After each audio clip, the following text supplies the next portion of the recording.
오늘은 종료주의를 맞이하여 예수님의 예루살렘 입성 이와 같은 제목으로 말씀을 증거하겠습니다. 오늘은 교회 절기로 종료주일이라고 해요. 종료주일.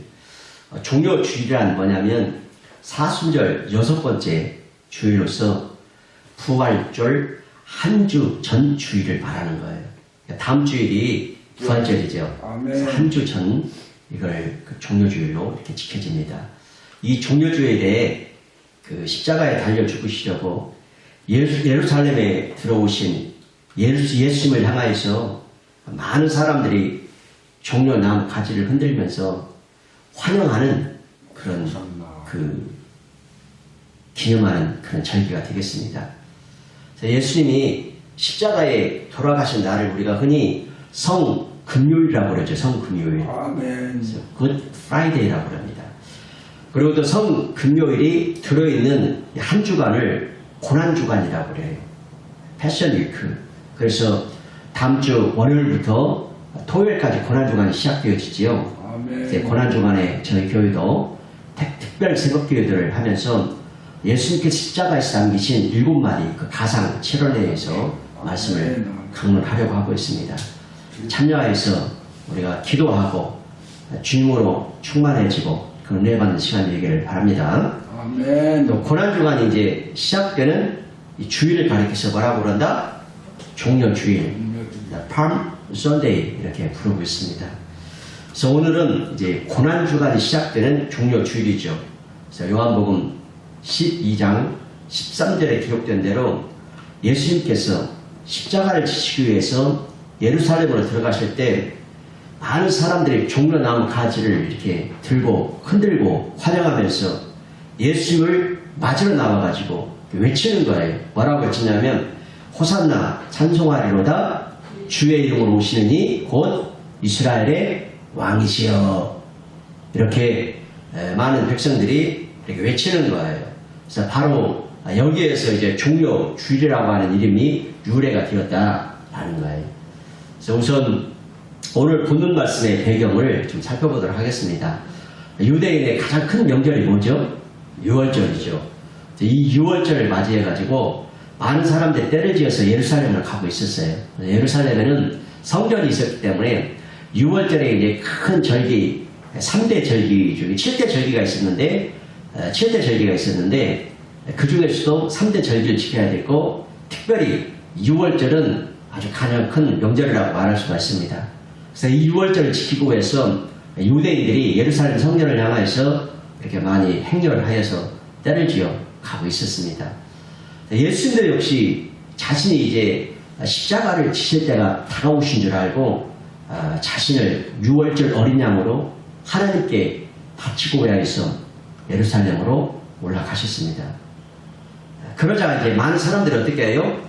종려나무 가지를 막 흔들면서 호산나 찬송하리로다 주의 이름으로 오시는 곧 이스라엘의 왕이시여 이렇게 외치면서 예수님을 환영하고 있는 그런 모습입니다. 그렇다면 왜 많은 사람들이 예루살렘으로 들어오시는 예수님을 향해서 그렇게 열렬하게 환영하였을까? 그 이유는 이거예요. 그동안 사람들은 예수님이 가시는 곳마다 놀라운 기적을 행하셨기 때문에 예수님의 그 무한한 신성적인 능력을 보았지요. 그리고 예수님께서 전해 주셨던 그 권세 있는 말씀도 많이 들었지요. 그렇기 때문에 그들은 어떤 생각을 했냐면 이제 곧 예수님이 이 민족을, 우리 민족을 로마의 협박에서 구원해 주실 것이라고 하는 그 기대감을 가졌던 거예요. 그래서 많은 사람들이 오늘 본문에서 예수님을 그렇게 열렬하게 환영했던 이유가 바로 여기에 있었던 거예요. 로마의 협박에서 우리를 구원해 주실 것이다. 이런 이유에서 그들은 예수님을 환영했다라고 하는 것이죠.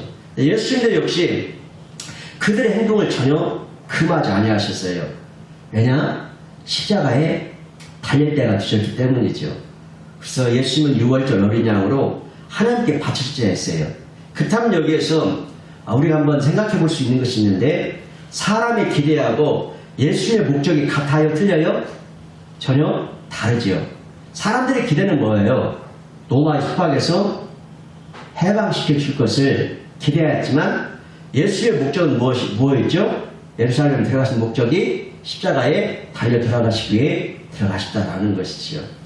그렇다면 이와 같이 예루살렘으로 입성하는 그 예수님을 맞이하는 이스라엘 백성들의 그 환호하는 모습과 액션 속에서 암시적으로 보여주는 그 예수님은 어떤 분이실까라는 것을 한번 상고해 보길 원해요. 그래서 그 이스라엘 백성들이 예수님을 향해서 환영하는 모습에서 보여주는 예수님이 어떤 분이시냐? 두 가지를 볼 수가 있어요. 왕이신 예수님이시다. 또 하나는 경배를 받으시는 예수님이시다 라는 것을 볼 수가 있어요. 그러니까 예수님이 어떤 분이시라고요? 왕이신 분이시다. 경배를 받으신 분이시다. 오늘 이 두 가지를 종려주일에 함께 상고해 보기를 원합니다. 먼저 왕이신 예수님에 대해서 한번 살펴보겠어요. 오늘 본문 38절에서 사람들은 예수님을 바라보면서 자 뭐라고 했냐면 찬송하리로다 주의 이름으로 오시는 왕이여 라고 외쳤어요. 찬송하리로다 주의 이름으로 오시는 뭐라고요? 왕이여. 진실로 예수님은 왕이십니다. 예수님은요 만왕의 왕으로서 온 세상 만물을 다스리시고 주관하신 분이십니다. 하지만 오늘 본문에 나타난 예수님의 모습은 세상의 일반적인 왕들과는 사뭇 달라서요. 자 보세요. 세상의 왕들은 화려한 그 왕복을 입지요. 그리고 머리에 값비싼 보석들로 꾸며진 왕관을 쓰지요. 그리고 수행원들이 호위하는 마차를 타요. 이게 이제 세상의 왕들의 모습이에요.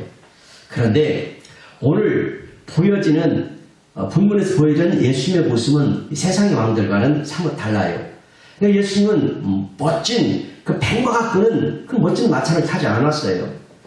초라한 그리고 나약한 나귀 새끼를 타셨어요.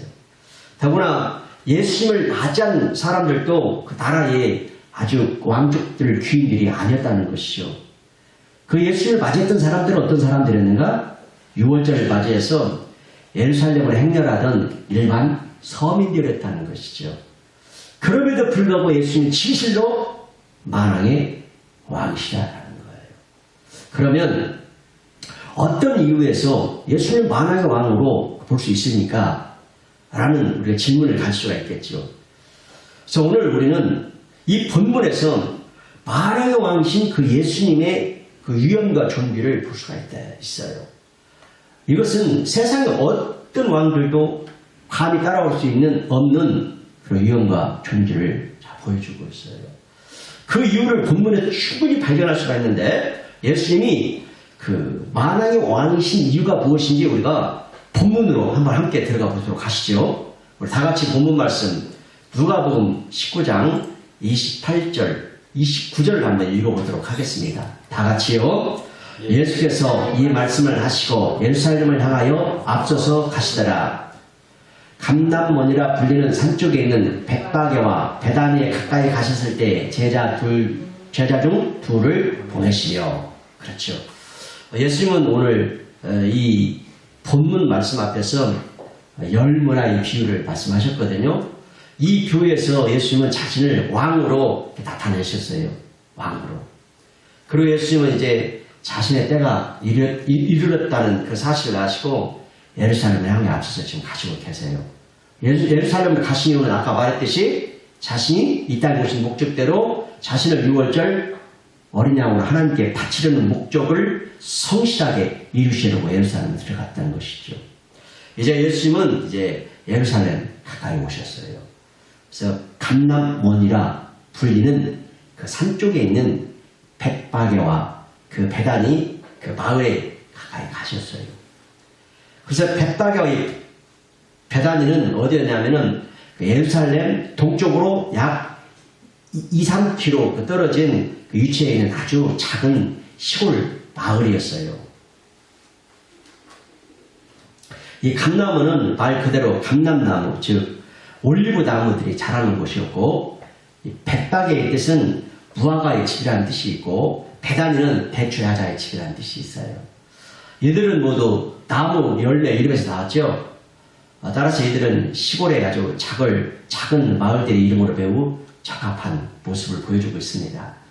그리고 예수님은 이제 그 벳박에 베다니에 이제 가까이 이르러서 어떤 행동을 하시죠? 두 제자를 맞은편 마을로 보내셨어요. 이 부분은 이제 누가복음 22장 8절에 보시면 이 두 제자의 이름을 밝히고 있어요. 누구를 보내셨을까요? 베드로와 요한을 이렇게 보내셨던 거예요. 그렇기 때문에 오늘 본문에서 이 두 제자는 베드로와 요한이 보내졌을 것이라고 생각을 해요. 우리 누가복음 19장 한번 30절과 31절을 한번 읽어보겠습니다. 다 같이요. 이르시되 너희는 맞은편 마을들로 가라. 그리로 들어가면 아직 아무도 타보지 않은 나귀 새끼가 매어 있는 것을 보리니 풀어 끌고 오라. 만일 누가 너희에게 어찌하여 풀냐 묻거든 말하기를 주가 쓰시겠다 하라 하시네. 자, 오늘 읽었던 이 말씀 속에서 예수님이 만왕의 왕이시라고 하는 증거를 우리가 찾아볼 수가 있습니다. 자, 예수님은 오늘 말씀을 읽어봤듯이 모든 것을 아시는 분이셨어요. 자, 보세요. 벳바게와 베다니에 가까이 가셨을 때 맞은편 마을에 나귀 새끼가 있다라고 하는 것을 사람은 알아요? 몰라요? 몰라요. 2km, 3km가 떨어져 있기 때문에 알 수가 없어요. 맞은편 마을까지 어디 알 수가 없어요. 거기에 나귀 새끼가 있다는 것을 환하게 알 수가 없어요. 그리고 그 나귀 새끼가 설령 있다 할지라도 매여 있는지 풀어져 있는지 알 수가 없어요. 그래 예수는 구체적으로 지금 알고 계시죠? 또 아울러 그 나귀 새끼는 사람이 한 번도 타보지 않았다는 사실도 알고 있어요. 자, 예수님의 이런 모습은 인성의 모습을 보여주는 것이 아니라 신성의 모습을 보여주고 있음을 발견하게 돼요. 자, 보세요. 예수님은 현재의 일뿐만 아니라 과거의 일도 다 아셨죠? 또 아직 일어나지 않은 미래의 일까지도 다 알고 계셨죠? 자, 예수님의 제자들이 낯선 마을에 들어갔어요.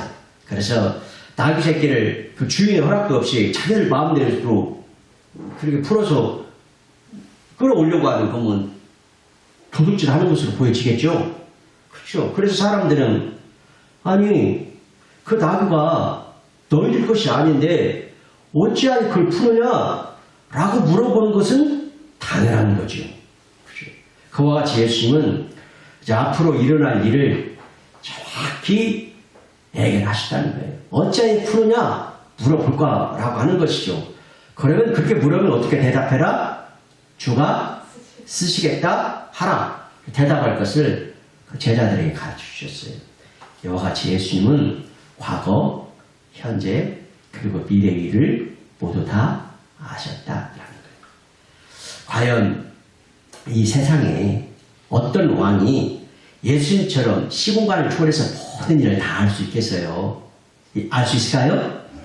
없어요. 사람은 미래의 일을 알 수가 없어요. 그래 여러분 여기서 잠깐 우리가 한번 생각해 볼 게 있는데 여러분 우리 사람들이 인간이 미래의 일을 알고 산다면 행복할까요? 불행할까요? 행복한 면도 있겠고 불행한 면도 있겠죠. 어쩌면요 미래의 일을 모르고 살아가는 것이 훨씬 행복할 수가 있어요. 자 한번 보겠습니다. 예를 들어서 앞에 일어난 일을 그 앞에 일어날 일을 미리 아니까 우리가 투자할 수 있겠죠. 주식 투자도 하고 로또도 사고 그러면은 뭐 로또를 토요일까지 팔아요?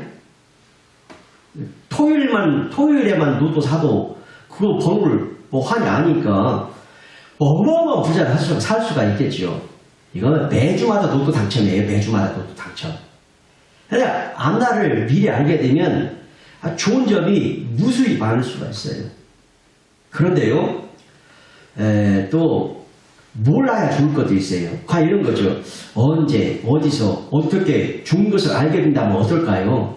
만약에 자기가 언제, 어디서 어떻게 좋은 것을 알게 된다면 로또가 당첨되어가지고 이 세상에서 어마어마하게 좋은 일들이 많이 일어난다고 한다 할지라도 그게 좋은 일일까요? 안 좋은 사실 미리 알게 된다면 어떤 마음이 들까요? 두려운 마음, 불안, 초조, 사람 미치게 만들겠죠.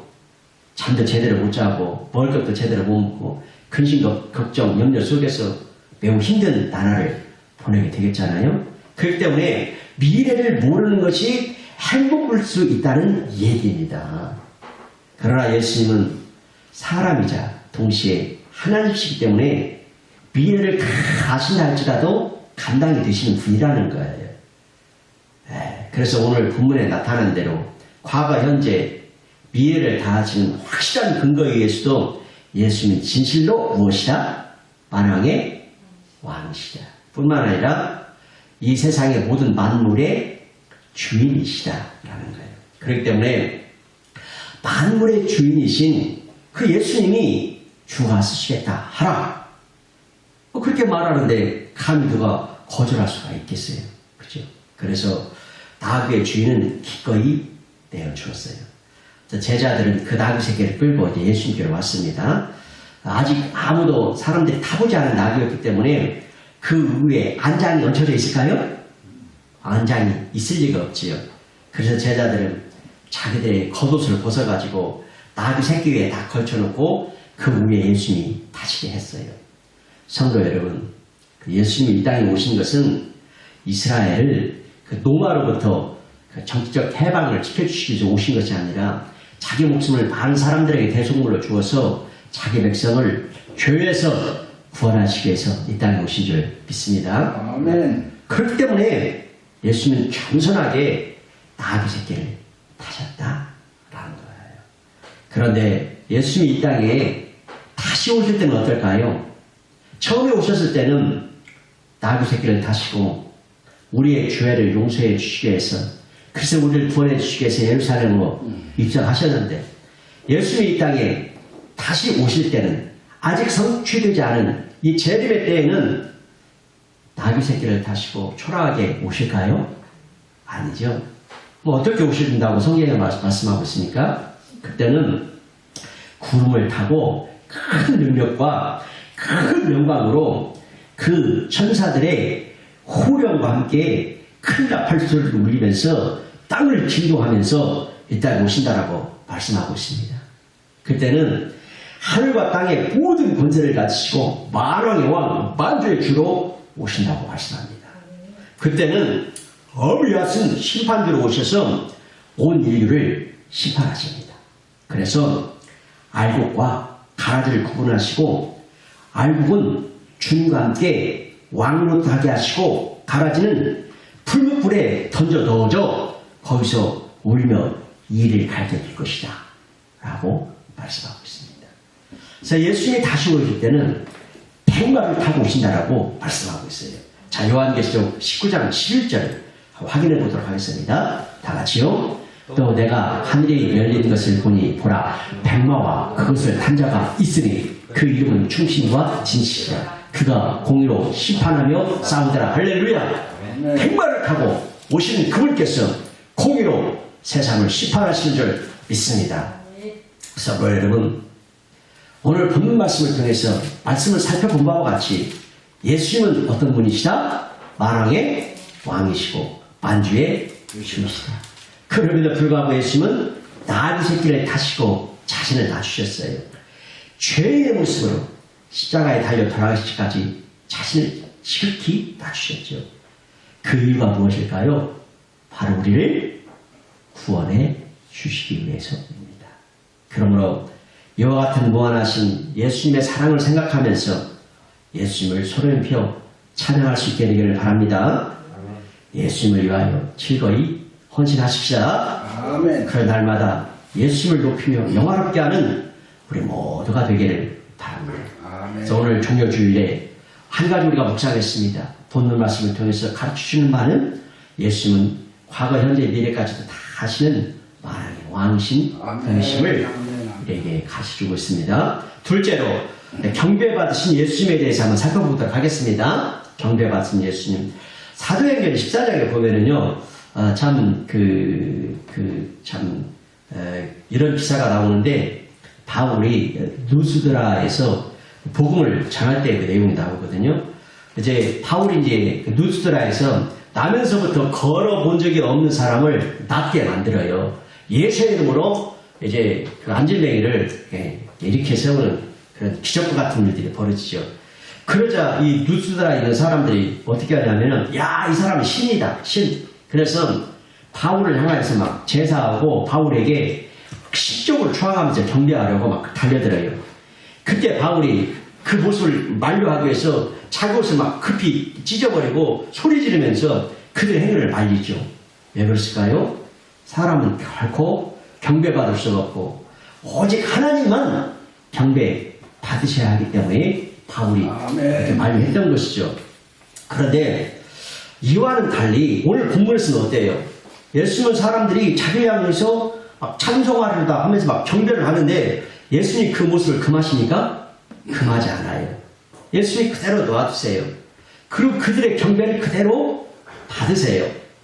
왜냐하면 예수님은 세세토록 온 백성의 경배를 받으시기에 합당하신 하나님이시기 때문인 줄 믿습니다. 아멘. 누가복음 19장 36절 말씀을 읽어보겠습니다.